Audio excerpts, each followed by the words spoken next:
السلام علیکم ناظرین، آج کی بات کے ساتھ میں ہوں آپ کی میزبان امارہ خان۔ ناظرین، IMF کی طرف سے عائد کی گئی کڑی شرائط کے بعد وزیر اعظم شہباز شریف نے سرکاری سطح پر سادگی اپنانے پر زور دیا ہے اور کئی ایسی جو ہیں انہوں نے اصلاحات کی ہیں جس کے بعد امید کی جا رہی ہے کہ سرکاری سطح پر سادگی اپنائی جائے گی۔ آج اس پر بات کرنے کے لیے ہمارے ساتھ اسٹوڈیو میں موجود ہیں سینئر صحافی اور تجزیہ نگار عاصم امین صاحب۔ السلام علیکم جی سر، بتائیے اس کے بارے میں کیا کہیں گے؟ واقعی سادگی اختیار کرنے جا رہے ہیں؟ بسم اللہ الرحمن الرحیم۔ آپ کا یہ جو سادگی والا لفظ تھا نا، یہ سن کے مجھے ہنسی آ گئی۔ جی، آپ کو پتہ ہوگا کہ یہ جب ایک لوڈ شیڈنگ کا دور شروع ہوا تھا، جب پیپل پارٹی کی حکومت تھی، شہباز شریف صاحب منار پاکستان پہ جا کے بیٹھ گئے تھے اور انہوں نے ہاتھ میں وہ پکڑ لی تھی، وہ اس کو کیا کہتے ہیں جی، ہاتھ کے پنکھے، ہاتھ والے پنکھے، کہ جی آج کے بعد ہم جو سے اب یہ بجلی استعمال نہیں کریں گے، اس پہ سیونگ کریں گے، اور چھوٹے چھوٹے بہت سارے مسئلے۔ وزیر اعلیٰ میرے خیال پنجاب تھے وہ تب، اور انہوں نے بڑا تماشا کیا۔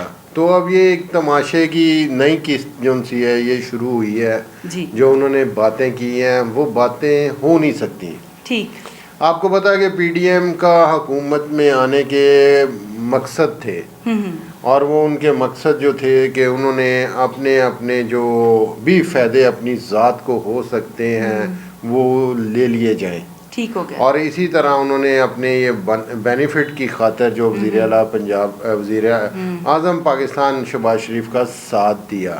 اب یہ انہوں نے کہا جی کہ جی ہمارے ایم پی ایم این اے سیلریاں نہیں لیں گے، بینیفٹ نہیں لیں گے، یہ ہو ہی نہیں سکتا۔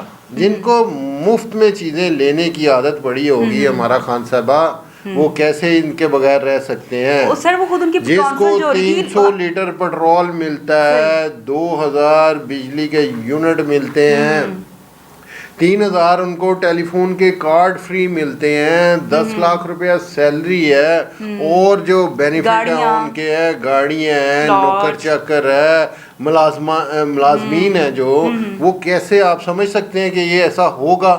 یہ صرف اور صرف دکھاوے کے لیے انہوں نے ایک ڈرامہ کیا ہے، اور انہوں نے ان کے پاس میرا خیال یہ ڈرامے کے بعد ہے کچھ نہیں۔ یعنی آپ کہنا چاہتے ہیں کہ جو 75 سال سے ان کی جو عادتیں بن چکی ہیں ان کو تبدیل کرنا بہت مشکل ہے۔ اچھا، ایک مزے کی بات ہے کہ جب وہ کانفرنس کر رہے تھے تو خود ہی کہہ رہے تھے کہ ہنسنے کی ضرورت نہیں ہے، مطلب کہ ان کو لگ رہا تھا کہ وہ افسران ہنس رہے ہیں۔ ہنسنے والی باتیں سے اس نے جتنی باتیں کی ہیں ساری ہنسنے والی کی ہیں۔ انہوں نے توشہ خانہ پہ ایک بات کی ہے جی ہم نے اس کو کم کر کے تو 80,000 روپے کر دیا، 80 جو ان سے پہلے انہوں نے بولا کہ 8,000 روپیہ کر دیا ہے۔ اچھا، ان کو ضربیں بھی نہیں دی گئی۔ پھر بعد میں ایک آڈینس میں ایک بندے نے بتایا سر جی آپ جو ہے یہ کیلکولیشن غلط کر رہے ہیں، یہ 81,000 بنتا ہے، 8,000 نہیں بنتا۔ اچھا، تو پھر انہوں نے وہ جو ہے نا اس کو ٹھیک کیا۔ یہ تو حال ہے ہمارے وزیر اعظم صاحب کا کہ ان کو یہ بھی نہیں پتا کہ 270 کو ضرب کس کے ساتھ دینی اور کتنے پیسے بننے ہیں، یعنی کہ نان پریکٹیکل ان کی یہ سب ٹاپی ڈرامہ ہے۔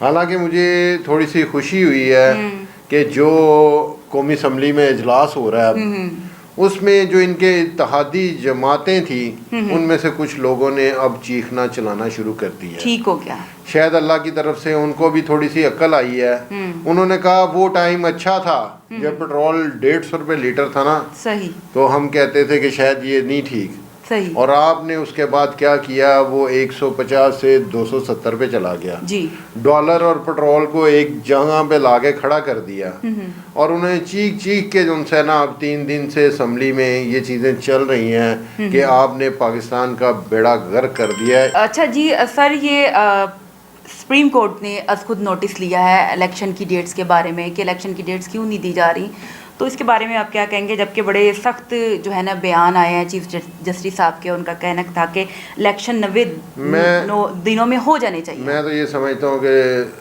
سپریم کورٹ کو اور ہائی کورٹ کو ایسے لوگوں کو ٹانگ دینا چاہیے، اچھا، اور عبرت کا نشان بنانا چاہیے جو آئین سے اور ملک سے کھیلتے ہیں۔ ٹھیک ہو گیا، اب یہ دیکھیں نا تماشا ہی بن گیا، ٹھیک ہے جی، الیکشن کمیشن کہتا ہے میں نے نہیں ڈیٹ دینی، گورنر دے گا، گورنر کہتا ہے میں نے نہیں دینی، ٹھیک، کوئی اور دے گا۔ اب صدر نے جب ڈیٹ دے دی ہے تو پھر اب اعتراضات شروع ہو گئے ہیں۔ چیف جسٹس صاحب نے اسی لیے ان تمام لوگوں کو اکٹھا کیا ہے کہ بھائی مجھے بتاؤ کہ یہ ڈیٹ دے گا کون؟ ٹھیک ہو گیا. اب جو بحث ہو رہی ہے نا, جو معاملات چل رہے ہیں, صرف ایک ہی نقطہ ہے اس پہ کہ یہ الیکشن کی ڈیٹ دے گا کون. جی جی ٹھیک ہے نا, آپ نے تو ملک کو اور آئین کو جو سا ایک تماشا بنا کے رکھ دیا ہے. ٹھیک ہو گیا. وہ کہتا ہے وہ دے گا, وہ کہتا ہے وہ دے گا, وہ کہتا ہے یہ اسمبلیاں ٹھیک نہیں ہیں, وہ کہتا ہے یہ ٹھیک ہو گئی. اگر یہ اسمبلیاں بھی جو طویل ہوئی ہیں, اگر یہ صحیح آئین کے مطابق نہیں ہوئی تو پھر میں ان کو بھی بحال کر دیتا ہوں. صحیح ہو گیا. تو یہ اب تماشا بنا ہوا ہے. اس پہ میں چاہتا ہوں کہ ایک مرتبہ کوڑا کٹ بھر لوے نا سپریم کورٹ, ਤੇ ਇਹਨਾਂ ਸਾਰੇ ਇਲੈਕਸ਼ਨ ਕਮਿਸ਼ਨ ਨੂੰ ਵਿੱਚ ਗਵਰਨਰ ਨੂੰ ਤੇ ਜਿੰਨੇ ਜਿੰਨੇ ਆਇਨ ਦੇ ਨਾਲ ਖੇਡਦੇ ਪਏ ਉਹਨਾਂ ਸਾਰਿਆਂ ਨੂੰ ਟੰਗ ਦੇਣਾ ਚਾਹੀਦਾ. صحیح ہو گیا. یہ پھر ملک ٹھیک ہوگا.